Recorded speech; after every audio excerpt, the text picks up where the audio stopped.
नमस्कार, स्वागत है दोस्तों आपका। आप देख रहे हैं क्रिएटिविजन न्यूज का एक्सप्लेनर और आपके साथ मैं हूं शबाब। आज की ये खबर ऐसी है कि लगता है मानो भगवान भी सोच रहे होंगे, अरे मेरी कथाएं सुनाने वाले तो खुद ही नया महाभारत रच रहे हैं।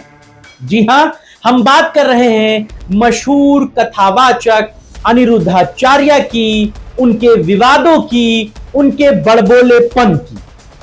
इस बार अनिरुद्धाचार्य ने कोई छोटे मोटे सितारे को अपने टारगेट पर नहीं लिया है, बल्कि सीधे देश के चीफ जस्टिस ऑफ इंडिया यानी कि देश के सम्मानित न्यायमूर्ति बी.आर. गवई साहब को अपने टारगेट पर लिया है। लेकिन यह हिंदुस्तान में कितना आसान है ना कि एक कथावाचक देश के सीजीआई पर कोई कमेंट कर दे, और कमेंट भी कोई छोटा मोटा नहीं, इनडायरेक्टली उन्हें धमकी दे दे, उनकी छाती फाड़ देने वाली बात कह दे। ये कोई छोटी मोटी बात है कि आप चीफ जस्टिस ऑफ इंडिया पर इतनी बड़ी ओछी टिप्पणी कर सकते हैं और करने के बाद छाती ठोक कर घूम भी सकते हैं, क्योंकि मौजूदा वक्त में क्या राजनीति का स्तर है और क्या लोग कह गुजरते हैं किसी दूसरे पर, इस बात का उन्हें अंदाजा भी नहीं होता। कथावाचन से कोर्ट कचहरी तक का सफर तो ठीक था, लेकिन धमकी का ये भगवती अवतार ये कब आया अनिरुद्धाचार्य पर?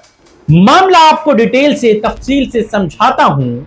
असल में एक मामला सुप्रीम कोर्ट की दहलीज पर पहुंचा। मामला मध्य प्रदेश के खजुराहो के प्रसिद्ध जावरी मंदिर में स्थित भगवान विष्णु की खंडित मूर्ति की मरम्मत और रखरखाव करने के आदेश देने की गुहार वाली अर्जी पर chief justice of India BR. Gavai और जस्टिस ऑगस्टिन जॉर्ज मसी की बेंच ने यह कहते हुए सुनवाई से इनकार कर दिया कि यह विषय अदालत के अधिकार क्षेत्र में नहीं, बल्कि भारतीय पुरातत्व सर्वेक्षण के अधीन आता है। मतलब एक मंदिर था, वहां पर भगवान विष्णु की खंडित मूर्ति थी। एक याचिका सुप्रीम कोर्ट में लगाई गई और यह कहा गया कि खंडित मूर्ति का सिर टूटा है, लेकिन हाथ पैर सलामत हैं। लिहाजा इस मंदिर के जीर्णोद्धार का आदेश सुप्रीम कोर्ट करे, ताकि यहां पर पूरे तरीके से भव्य मंदिर दोबारा बनाया जा सके। इसी बात पर सीजीआई और दूसरे जज साहब ने कहा कि यह अदालत का मामला नहीं है। खजुराहो मंदिर भारतीय पुरातत्व विभाग जो है उसके अधीन आता है। आप वहां पर जाइए, वहां पर अपनी बात कहिए। इस दौरान बताया यह जा रहा है कि सीजीआई गवई साहब ने चुटकीले अंदाज में टिप्पणी की। उन्होंने कहा कि आप तो स्वयं भगवान से प्रार्थना कीजिए, आप कहते हैं कि आप भगवान विष्णु के कट्टर भक्त हैं, तो अब उन्हीं से प्रार्थना कीजिए। हालांकि इस बात पर कोई सच्चाई भी नहीं है, क्योंकि गवई साहब ने इस बात को क्लियर किया है कि उनकी बात को कोर्ट के बाहर तोड़ मरोड़ कर पेश किया है। हालांकि बाहर जो खबर निकल कर आई वो यही निकल कर आई कि गवई साहब ने भगवान विष्णु का अपमान किया। हालांकि जैसे इस पूरे मामले पर विवाद बढ़ने लगा, सीजीआई गवई साहब ने अपना रुख भी साफ किया। सीजीआई साहब ने कहा था कि वो सभी धर्मों का सम्मान करते हैं। लाइव लॉ ने सीजीआई गवई साहब के हवाले से लिखा है, कहा है कि किसी ने मुझे दूसरे दिन बताया कि मेरे द्वारा की गई टिप्पणियों को सोशल मीडिया पर गलत तरीके से पेश किया गया है। मैं सभी धर्मों का सम्मान करता हूं। सीजीआई का स्पष्टीकरण ऐसे समय में आया है जब मध्य प्रदेश में यूनेस्को की विश्व धरोहर खजुराहो मंदिर परिसर के एक हिस्से जावरी मंदिर में भगवान विष्णु की 7 फुट की मूर्ति के पुनर्निर्माण और पुनः स्थापित करने के निर्देश देने की मांग वाली याचिका को खारिज कर दिया। यह बात उन्होंने क्लियर कट कही। उन्होंने इस याचिका को प्रचार हित याचिका कहा था। मामला बाहर किस तरीके से आया यह आपके सामने। हालांकि गवई साहब ने इस पर अपनी सफाई पेश कर दी थी। अच्छा, जब यह मामला खत्म हो चुका था तो फिर इस मामले पर किसी कथावाचक को टिप्पणी करने का क्या अधिकार? और वो भी वो कथावाचक जो खुद कंट्रोवर्शियल है। इतना विवाद उनके साथ है कि पूछिए मत। अनिरुद्धाचार्य, जिनका असली नाम अनिरुद्ध राम तिवारी है, रामायण महाभारत की कथाएं सुनाने के लिए मशहूर हैं, लाखों भक्तों को अपना ज्ञान सुनाते रहते हैं। लेकिन विवाद इनके साथ चोली दामन की तरह जुटते हैं। कई बार तो ऐसा लगता है कि उनकी कथा में विवाद वध का एक अलग चैप्टर है। याद कीजिए 2025 की शुरुआत में जब इन्होंने महिलाओं पर एक बेतुकी टिप्पणी की थी और सोशल मीडिया पर तूफान आ गया था। इन्होंने कहा था कि जो औरत सिंदूर नहीं लगाती वो पवित्र नहीं है। और तो और लड़कियों के कैरेक्टर पर भी इन्होंने सवाल उठाए थे। उन्होंने कहा कि लड़कियां कई जगहों पर सेक्स कर चुकी होती हैं। महाराज जी, कथा में तो सीता माता की पतिव्रता चर्चा की जाती है, लेकिन रियल लाइफ में तो ऐसा लगता है जैसे आपने महिला विरोधी महाकाव्य लिख दिया। हालांकि वो बाद में माफी तड़ाफी करते रहते हैं, लेकिन ये सब उनका चलता रहता है। वो सवाल माफी के बाद भी कई तरीके के बेतुके बयानों के तौर पर करते रहते हैं। क्या कथावाचक को महिलाओं की गरिमा पर लेक्चर देने से पहले अपनी जुबान पर लगाम नहीं लगानी चाहिए? इन सारी बातों को तो सुनकर ऐसा लगता है कि मानो अनिरुद्धाचार्य के पास भगवान का सत्य बोलने का वरदान है, लेकिन सही बोलने का ज्ञान नहीं है।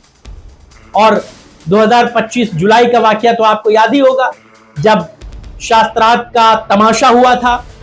अखिलेश यादव से इनकी बहस हो गई थी। अखिलेश यादव ने जब इनसे पूछ लिया था भगवान कृष्ण का पहला नाम क्या है। सोचिए, कथावाचक हैं, कृष्ण कथा तो रोज सुनाते हैं, लेकिन जवाब नहीं दे पाए अखिलेश यादव का। कह रहे कई नाम हैं, कन्हैया कहकर बुलाया होगा और कृष्ण कहा होगा। अखिलेश जी ने तुरंत कहा था कि गलत, और इसीलिए यहीं से उन्होंने कहा कि हमारे आपके रास्ते अलग अलग, जाकर कथा से पहले शास्त्र पढ़ लीजिएगा। ये बातें ये बताती हैं कि अनिरुद्धाचार्य के साथ किस तरीके से विवाद जुड़ते रहे। लेकिन सीजीआई को कुर्सी तोड़ने की धमकी कोई कैसे दे सकता है, जब वो ये कहते हैं कि आपको कुर्सी तोड़ने के लिए तो वहां पर नहीं बिठाया गया। डिग्री तो राम भक्ति की इन्होंने ली है ना, लेकिन संविधान की एबीसीडी इन्होंने नहीं पढ़ी।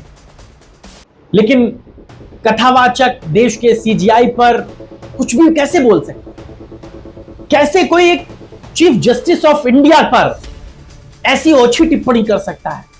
ये कह सकता है कि भगवान नरसिम्हा की तरह। अब मैं क्या कहूं इस बात पर, मैं बोल भी नहीं सकता कितनी बेतुकी बात इन्होंने की। सुन लीजिए आप पहले इनकी बात। तो एक जज ने कहा कि हम क्यों निर्णय दें, तुम्हारे भगवान में इतनी ताकत है, तुम्हारे भगवान खुद कर लें। तो वो जज साहब से जरा इस सवाल करना है, कहीं मिले तो पूछना कि सब काम भगवान ही करेंगे तो तुम काहे कुर्सी तोड़ रहे हो जज की? क्यों भाई, तुम्हें जज बनाया गया है इसलिए ना कि तुम न्याय करो, न्याय करना चाहिए। अब आप हिंदू सनातन संस्कृति का अपमान करते हो, क्या बोलते हैं? बोले तुम्हारे भगवान में शक्ति है तो खुद बना ले मंदिर, खुद कर लें। तो वो तो सब कर सकते हैं, वो तो प्रकट होकर रावण को भी मार सकते हैं, हिरण्यकश्यप की छाती भी फाड़ सकते हैं। अब तुम्हें अपनी छाती फड़वानी है तो बताओ नरसिंह भगवान से, क्योंकि तुम जैसे अधर्मियों को मारने के लिए भगवान आते हैं, पर भगवान को लग रहा है कि अभी भाई तुम लोग बैठे हो कुर्सी पे, तुम लोग ही करो, हमें ना आना पड़े, इसलिए भगवान आ नहीं रहे हैं। वरना भगवान तो अपने लिए हिरण्याक्ष को मारने आ गए। हिरण्याक्ष तो कितना बड़ा पावरफुल था, उसने वरदान मांग रखा था, ना दिन को मरो ना रात को। तो न्याय की गद्दी पे बैठे हो, जज हो, तो वहां केवल रोटी तोड़ने गए हो कि न्याय करने गए हो? क्यों जी? तो जज साहब का ये कहना सही है कि गलत है? बोलो। यदि सब भगवान करें तो फिर छोड़ो तुम अपनी कुर्सी, काहे बैठे हो न्यायाधीश बनके? फिलहाल इस मामले में नगीना के सांसद और भीम आर्मी चीफ चंद्रशेखर आजाद ने कहा है कि ये तथाकथित बाबा खुद को संविधान के ऊपर समझते हैं, इनको जेल भेज देना चाहिए। चंद्रशेखर ने अपने ट्वीट में लिखा, देश का सर्वोच्च न्यायिक पद, जिसे सुप्रीम कोर्ट का चीफ जस्टिस नहीं बल्कि chief justice of India CGI कहा जाता है, ऐसे सम्मानित पद पर आसीन सीजीआई न्यायमूर्ति बीआर गवई साहब के खिलाफ अनिरुद्ध राम तिवारी उर्फ अनिरुद्धाचार्य का बयान तुम्हें अगर अपनी छाती फड़वानी है, उसकी जातिवादी और घटिया सोच का परिचायक है। भारत के मुख्य न्यायाधीश को खुलेआम इस तरह की धमकी संविधान और न्यायपालिका पर हमला है। चंद्रशेखर रावण ने आगे लिखा कि यह बयान बताता है कि अधर्म के ठेकेदार अब धर्म की आड़ में नफरत और हिंसा का कारोबार कर रहे हैं। परम पूज्य बाबा साहेब ने चेताया था कि अगर अंधविश्वास को बढ़ावा दिया तो लोकतंत्र खतरे में पड़ जाएगा। आज वही सच साबित हो रहा है, जहां तथाकथित बाबा खुद को संविधान से ऊपर साबित करना चाहते हैं। उन्होंने पीएम और यूपी सरकार से मांग की है कि इस तरह की जहर फैलाने वाली जातिवादी मानसिकता से ग्रसित घृणित बयानबाजी पर तुरंत कार्रवाई, संविधान विरोधी भाषा बोलने वालों को जेल की सलाखों के पीछे पहुंचाया। फिलहाल इस मामले में एक्स पर भी बड़ी तीखी प्रतिक्रियाएं आ रही। एक यूजर ने लिखा कि अगर कोई मुस्लिम या सिख ऐसा कहता तो उसके घर बुलडोजर चल जाता। दूसरा कहता है कि दलित सीजीआई को धमकी, ये पाखंडी की हद है। सवाल यह है कि क्या सुप्रीम कोर्ट इस पर कंटेम्प्ट ऑफ कोर्ट का केस दर्ज करेगा या फिर विवाद माफी के साथ ठंडा हो सकता है, जैसे महिलाओं वाले बयान पर हुआ। तो दोस्तों, अनिरुद्धाचार्य से निवेदन यही रहेगा कि अगली कथा में थोड़ा संविधान को जोड़ लीजिएगा। भगवान तो सब देख रहे हैं, लेकिन कानून भी तो है। क्या आपको यह लगता है यह विवाद रुकेगा या फिर नया राम रावण बनेगा? अपनी राय कमेंट्स में हमें जरूर बताइएगा।